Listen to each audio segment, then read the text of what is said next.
శ్రీమాత్రే నమః. నమస్తే అండి. ఎలా ఉన్నారండి? అందరూ బాగున్నారా? నేను కూడా బాగున్నానండి. అందరికీ గుడ్ మార్నింగ్. ఈరోజు స్వతంత్ర దినోత్సవ శుభాకాంక్షలు. చక్కగా మరి శ్రావణ శుక్రవారం 4వ వారం కూడా చక్కగా పూజ అయితే పూర్తయిందండి. పూజ అయిన తర్వాత మీకు వీడియో తీసి పెడుతున్నాను. అమ్మను చూసి దండం పెట్టుకోండి. అమ్మ అనుగ్రహం అందరికీ ఉంటుంది. చక్కగా ఈరోజు పూజ అయితే ఇలా చేసుకున్నానండి.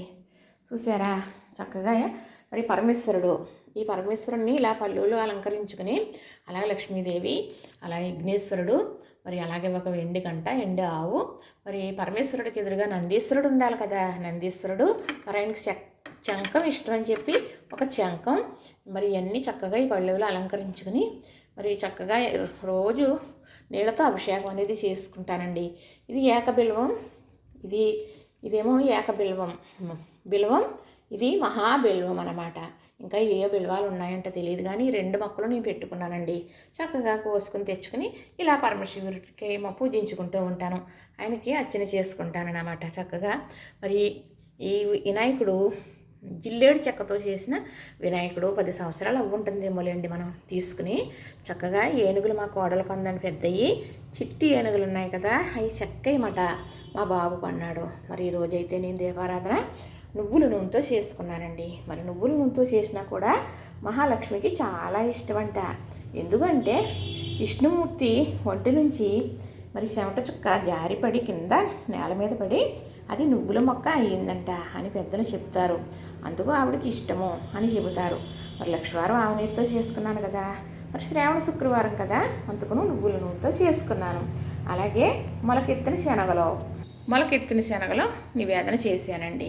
అరటి పళ్ళు అంటారా, ఎప్పుడు మా వారు ఇలాంటి పళ్ళు తీసుకురాలేదు పూజకి. మరి మొన్న ఏమనుకున్నారో ఇలా తెచ్చారండి. ఏమీ అనలేక నిన్న ఈవేళ కూడా తాంబూలం అయ్యే పెట్టేసుకున్నాను. ఏదైనా ఫలమే కదా అని. అయితే మనం పూర్వం పళ్ళే పెడతామండి. ఇటు తూర్పుగోదావరి జిల్లాలో పూజ కంటే ఆ పళ్ళే పెడతామన్నమాట. చక్కగా మొలకెత్తిన శనగలు మొలకెత్తాలి అంటే కష్టపడవలసిన పని లేదండి. బుధవారం నీటిలో పోసుకుని లక్షవారం దేవేసి ఓ గిన్నెలోకి మూత పెట్టేస్తే శుక్రవారం నాటికి మొలకలు వచ్చేస్తాయి. చక్కగా బెల్లమ్మకు కూడా నైవేద్యం పెట్టానండి.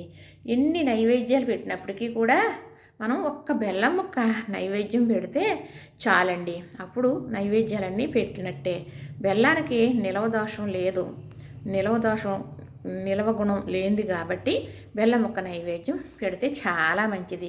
చక్కగా ఈ పంచపాత్రతో ఎప్పుడూ నీళ్లు ఇలా పక్కన పెట్టుకుని అమ్మవారు మందిరంలోనే ఉంటుందండి. మరి పూజ చేసినప్పుడు కాశీ గంగా యమున నర్మదా సరస్వతి అనుకుని తలుసుకుంటూ ఉంటానండి. మరి అలానే చక్కగా కొబ్బరికాయ కొట్టుకున్నాను కదా, ఇలా పెట్టానంటే చెక్కలు అనుకుంటున్నారు కదా, నేను వీడియో కోసం పెట్టలేదు సమండి. ముందు కొట్టినప్పుడు దేవుడికి అమ్మవారికి సమర్పించేసి అప్పుడు ప్లేస్ లేదు కాబట్టి అలా పెట్టాను అన్నమాట. ఇంకెక్కడా పెట్టడానికి లేదు అని అలా పెట్టానండి. చక్కగా మరి అమ్మవారికి కూడా మహాబిల్వం ఏకబిల్వంతో కూడా పూజించుకున్నానండి. మరి ఇందాక సాట్ తిత్తూ ఉంటే అమ్మవారు పువ్వు కిందకి విసిరారు. చక్కగా ఆ సాట్లో ఉంటుందండి, చూస్తే మీకు అర్థమవుతుంది. అమ్మవారి అనుగ్రహం పువ్వు ఇచ్చినా పువ్వు ఇవ్వకపోయినా ఉంటుంది మనకి. చక్కగా పరమేశ్వరుడు ఫోటో చూశారు కదా, మరి ఎలా ఉన్నారాయన సుబ్రహ్మణ్యేశ్వరుడు అలాగే విఘ్నేశ్వరుడు తల్లిదండ్రులు ఒళ్ళో కూర్చొని ఉన్నారు. అలా ఉన్న ఫోటో మాత్రమే మన ఇంట్లో ఉండాలి. మన కుటుంబం సమేత ఎలా ఉంటామో వారి కుటుంబ సమేత మన ఇంట్లో ఫోటో అలా ఉండాలని పెద్దలు చెప్పారు.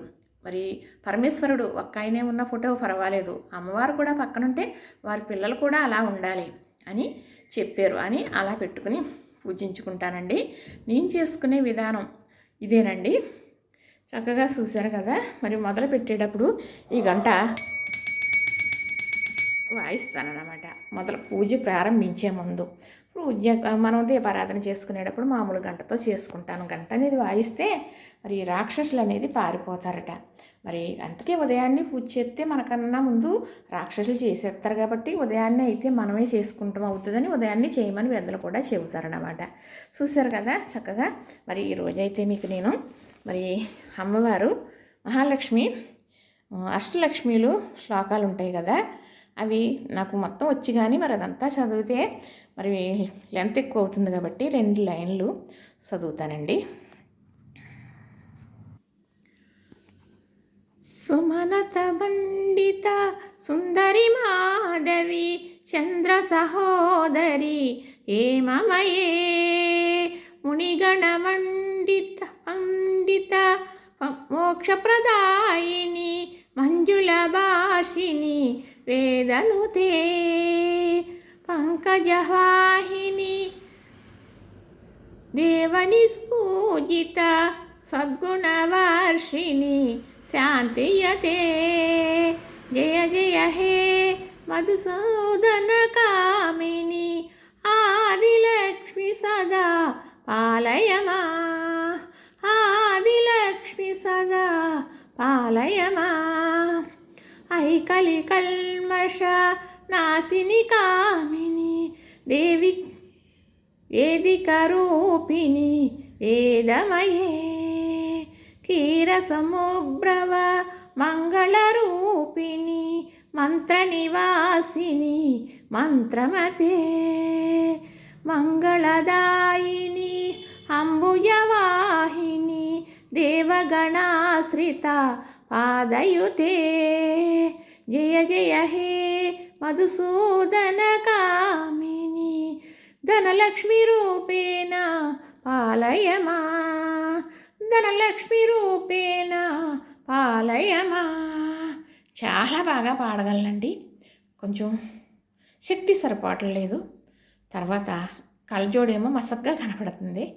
ఇలా వీడియో తీసినప్పుడు పొగలొచ్చేసి మొత్తం మబ్బుగా కనపడుతుంది, ఏమీ అర్థం అవ్వట్లేదు. కళ్ళజోడైతే మార్పించుకోవాలి. కొంచెం టైములు బాగోలేదు, చూద్దాం. ఇంకా నేను చల్లతో చూసినా పాడాను, కానీ మామూలుగా ఎప్పుడూ పాడుకుంటాను. పుస్తకం చూస్తే తెలిసిపోద్ది, మొత్తం పసుపులతో నిండిపోయి మరకలతో ఉంటుందండి. మరి 8 చదవాలి, టైం అయితే అవుతుంది కదా. పూజ అయితే చూశారు కదా, నచ్చిందా? లైక్ చేయండి, షేర్ చేయండి, సబ్స్క్రైబ్ కూడా చేసేయండి మరి.